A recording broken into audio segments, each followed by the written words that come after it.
Thanks for tuning in. Last time I made a video about the Yaupon Cove Property Owners Association, I said it was the last one. But due to the very high demand for more information, I have decided to release a final summary. First, let me be clear, I'm not an attorney and you should consult an attorney about all of this. The problem with Yaupon Cove is no one does consult an attorney. Instead, everyone just hopes someone else will solve the problem, and that just won't happen, as the solution will have to be a group effort. From the information I had originally and from to various attorneys, it was determined the deed restrictions had expired and the bylaws were invalid. From what I was told, this meant the entire association was void, and while yes, it was still a registered legal entity, it had zero power over it. They held an election to decide to make new restrictions, and instead of letting people vote on each restriction as required by law, they just voted to have restrictions, which rumor has that vote failed. Then suddenly the association had special permission to make new deed restrictions where they could begin issuing fines. Funny things are that if the association was void, wouldn't that mean they would have to have a majority agree to rejoin the association?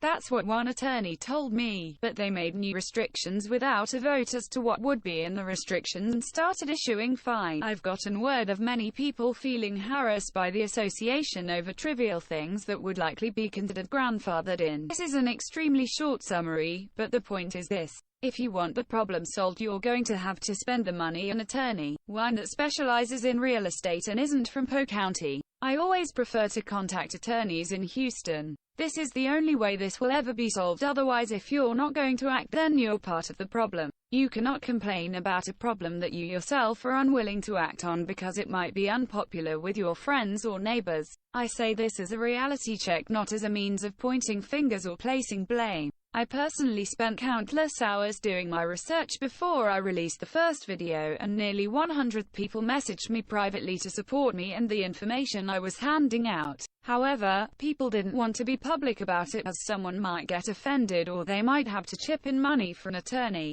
This is a stew of the residents' own recipe, and it's going to take someone brave enough to pour out the pot and start things fresh. As I no longer live in Polk County, much less Yaupon Cove, there is no help I can offer. I wish you all the best and hope you resolve the problem someday. Thanks for listening. If you enjoyed this episode, let us know. Don't forget to subscribe and like us on Facebook, follow us on Twitter, and if you feel the urge, click the support link and help us out. We have big plans for the show but need to raise $600 for software license to make those plans a reality. Have an idea for a topic or just feedback about the show? Shoot us an email at opinions@mentallydamaged.com.